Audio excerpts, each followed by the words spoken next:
Bienvenue dans cette émission. Au cours du magazine, nous mettrons le cap sur le Cameroun. 2 villes sous les feux des projecteurs, Yaoundé et Limbé, les précisions tout à l'heure. Mais d'abord, le sommaire de l'AFC. Dans un premier temps, dans la partie 1, nous parlons de ce week-end qui est interdit pour les cardiaques à cause du deuxième tour des éliminatoires du Mondial 2018 en Russie. Le compte à rebours a commencé pour la CAN féminine 2016 au Cameroun. 2 villes seront au centre de l'événement, je vous l'ai dit, Yaoundé et Limbé. Et puis France-Côte d'Ivoire en amical ce mardi 15 novembre après le Cameroun qui a tenu tête au bleu à Nantes. Les éléphants peuvent-ils en faire de même? Réponse tout à l'heure. Notre premier invité, c'est Badis Diab, directeur général de Galactique France. Pas foot, mais France. Il dispose d'une académie au Ghana et récemment du côté de l'Algérie. Bonsoir, Badis. Bonsoir, merci à vous de m'avoir invité. Et puis notre éditorialiste Yacine Bouali, un peu triste ce soir, mais le moral est bon quand même. Toujours. Il va nous dire pourquoi dans quelques instants, tout simplement à cause de l'Algérie. Et la question de l'FC, comment jugez-vous l'évolution du football féminin sur notre territoire? Exprimez-vous sur nos réseaux sociaux. Jusqu'à la fin de cette émission, vos réactions sur Facebook, mais aussi Africa 24 TV ou sur Twitter avec le hashtag Africa 24. Les jeux ne sont pas faits, mais quelques équipes annoncent déjà les couleurs. Pour 2018, c'est à la une de l'FC.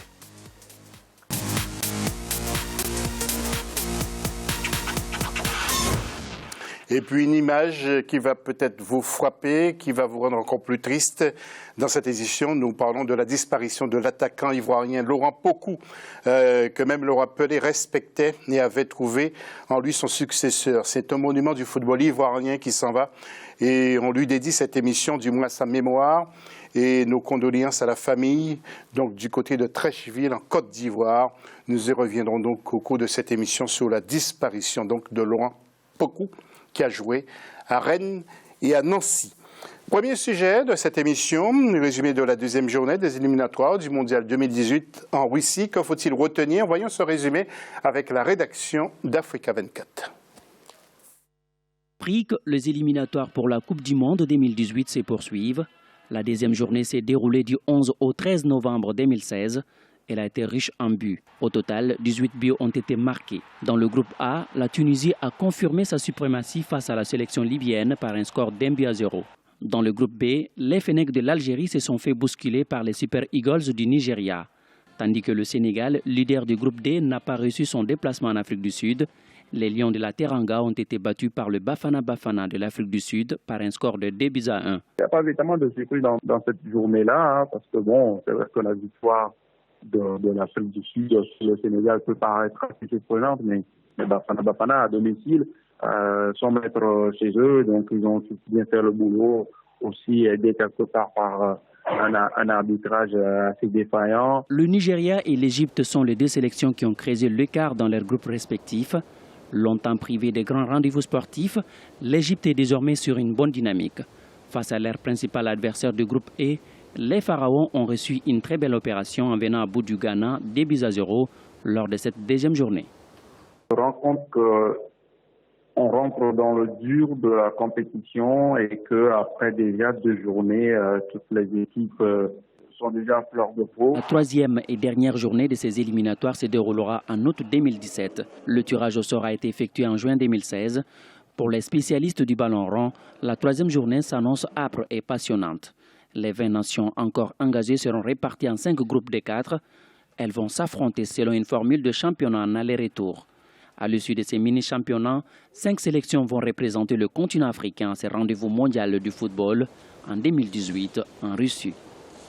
Voilà, pour vous donner une idée justement de la situation, nous allons voir les résultats pour chaque groupe avec le classement. Tout d'abord pour le groupe A, Libye-Tunisie. Tunisie l'emporte 1-0 et la Guinée a perdu devant la RDC sur le score de 2-1. Vous voyez le classement RDC est ex-aequo avec la Tunisie. En groupe B, Cameroun-Zambie, 1 but partout et Nigeria-Algérie. Donc le Nigeria qui l'emporte au classement, Nigeria seul en tête. Devant le Cameroun, l'Algérie et la Zambie sont à la 3e et 4e place. En groupe C, Mali Gabon, pour le Mali, ça ne va pas encore trop bien. 0-0 et Maroc-Côte d'Ivoire. Très bon résultat pour la Côte d'Ivoire. Au Maroc, 0-0. La Côte d'Ivoire est en tête, ex-aequo Gabon et Maroc. En groupe D, Cap-Vert a perdu devant le Burkina Faso sur son terrain 2-0. Et puis la mauvaise nouvelle et la surprise qui rend triste tous les supporters des Lions de la Teranga. Afrique du Sud qui a battu le Sénégal 2-1 au classement. Donc le Burkina Faso est en tête devant le Sénégal. Sénégal 3 points, Burkina 4 points. Et puis en groupe E, Ouganda, Congo 1-0. Et puis Égypte qui a battu le Ghana sur le score de 2-0. Au classement, l'Égypte est en tête avec 6 points devant l'Ouganda qui a donc 4 points. Alors Badis, qu'est-ce que vous retenez de cette deuxième journée? Vous êtes algérien, j'imagine que vous êtes un peu triste également parce que vous revenez en plus du pays. Exactement. Oui, un peu triste parce que malheureusement...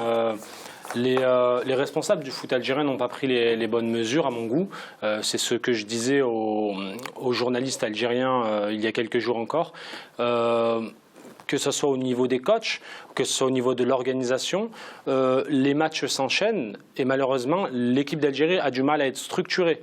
Ce qui fait qu'elle est face à une concurrence qui, elle, se structure et qui commence à gagner de plus en plus de points. Il se trouve que les matchs qui vont arriver, le prochain match face à la Zambie est déjà un match à coup près. Oui, Yacine, j'imagine aussi que vous avez été très touché parce que vous êtes un spécialiste du football. Quelle analyse faites-vous sur ce premier match nul contre le Cameroun, sur son terrain à Blida, et puis le Cameroun qui va perdre, pas le Cameroun, l'Algérie qui va perdre devant le Nigeria qui pourtant n'allait pas trop fort. Bon, il y a Gernot Rohr qui est arrivé aussi. Hein. C'est pas Gernot Rohr, mais le Nigeria reste le Nigeria, c'est un des cadres de l'Afrique, y compris avec le Cameroun. Donc ce que vient de dire Badi, c'est que l'Algérie, depuis le départ de Vaïd Halilhodžić, même je dirais depuis le départ de Christian Gourcuff, n'arrive plus à trouver ni son football, ni j'ai l'impression qu'on est en train de tourner sur place. Je pense que ses chances pour la qualification mondiale sont réellement hypothéquées. Et le match contre la Zambie déterminera, en général, c'est-à-dire le troisième match, nous déterminera l'équipe qui va dans ce groupe-là, parce que le Nigeria quand même a pris une belle option sur l'Algérie et le Cameroun. Oh, voilà. Et puis nous apprenons bien que l'entraîneur Shakes Machaba de l'Afrique du Sud a été suspendu donc par sa fédération car il est arrivé en retard à la conférence de presse. Il est arrivé avec 1 heure de retard, s'il vous plaît. Alors, et il est remplacé en ce moment par Owen Dagama. Alors, les équipes qui se sont mises en évidence au cours de ce deuxième tour, nous allons voir les images. La Tunisie, bien sûr. Il y a également l'Afrique du Sud, la Zambie, le Nigeria. Yacine vous en parlait de la Zambie, Nigeria, Burkina Faso et Côte d'Ivoire. Côte d'Ivoire qui a été arraché un beau match nul face au Maroc. Et puis bien sûr l'Égypte et la RDC qui se sont bien comportés également. Alors écoutons quelques réactions. Hector Cooper, sélectionneur de l'Égypte, et ensuite Avram Grant, sélectionneur du Ghana. Écoutez ce qu'ils ont dit. Nous ne sommes pas encore à la Coupe du Monde.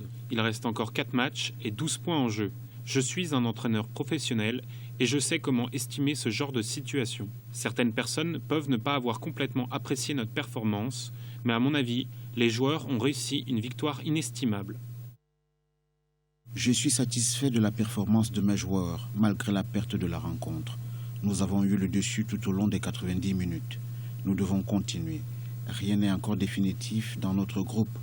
Nous nous battrons jusqu'au dernier souffle et nous pouvons encore le faire. Égypte donc, qui a battu le Ghana 2-0. Donc on va rejouer seulement au mois d'août 2017. Les équipes ont le temps de se préparer. Vous pensez que l'Algérie va revenir? Il y a le Sénégal aussi qui est mal au point. Une seule défaite, mais quand même, tout de suite, eh bien, ça vous emmène à la deuxième place. Hein. C'est ça. Pour remonter la pente, il faut prendre des décisions drastiques. À partir du moment où on est dans une situation où on est dos au mur, il faut avoir le courage de prendre des décisions drastiques et avoir un vrai projet à long terme. On ne peut plus rester dans l'incertitude et considérer que peut-être le prochain match sera le bon. On ne peut pas jouer au football comme on joue au loto. Yacine, vous aussi, c'est votre analyse. Hein. Il y a certains entraîneurs qui se trompent. Ah oui, mais je pense que... Il y a le Mali aussi. Hein. Bah oui, le Mali, ça ne va pas trop fort. Le Mali ou le Sénégal, malheureusement, quand l'Afrique du Sud a bénéficié d'un pénalty complètement imaginaire, mais ça n'enlève en rien à la victoire de l'Afrique du Sud qui a vraiment fait un match exceptionnel. Revenons à l'Algérie, quand on voit le coaching de Gernot Rohr ou le coaching de Liquin, c'est complètement différent.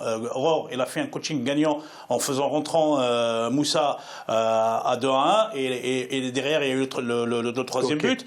Et pendant on va dire 60 minutes, les 15 étaient en attente. L'équipe d'Algérie au milieu de terrain avait besoin c'est-à-dire d'un milieu de terrain fort, puissant, à l'image d'Adlen Gadioura qui l'a mis sur le banc, Figouli qui est revenu en forme. Yacine, on va faire court parce que j'ai Joseph. Je pense que la différence des coachs, c'est-à-dire l'expérience des entraîneurs fera la différence tout au long des rencontres qui restent. Oui. Joseph est en ligne avec nous. Joseph, tout d'abord, un premier témoignage concernant la disparition de Laurent Pokou, mort à 69 ans. C'est quelqu'un que vous avez connu. C'était un garçon très fort, un dribbleur, un buteur. Un petit mot, Joseph? Oui, mais bon après-midi à tous. Laurent Pokou, j'ai appris le décès hier soir. Il est mort seulement très tôt, 69 ans, ça fait pas vieux.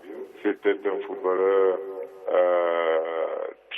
très fort. Vous parlez de dribbleur, mais c'était surtout un buteur avec un gros caractère. C'est quelqu'un qui ne se démontait pas.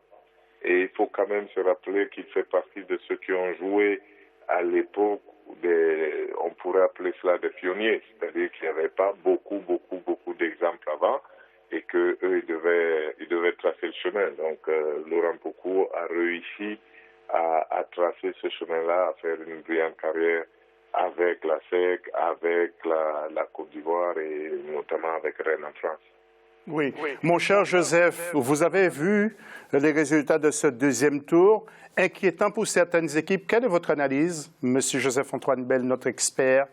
Déjà, on peut dire que tout le monde est dans la panique un peu.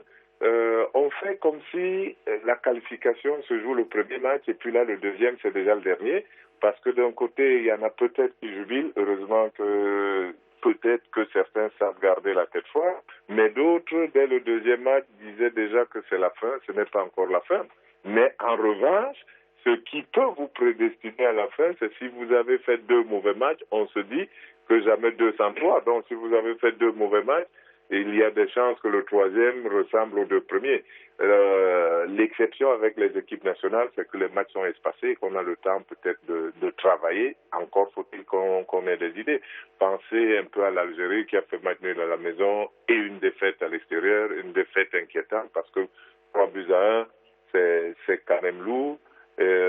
Pensez au Cameroun finalement qui a jubilé au premier match pour avoir fait match nul en Algérie, mais quand on voit que l'Algérie a perdu au Nigeria, on peut se dire que ce n'était pas forcément un match nul contre une grande Algérie. Et là, derrière, le Cameroun fait match nul contre la Zambie, qui, elle, avait perdu à la maison. On a le Sénégal qui a perdu en Afrique du Sud.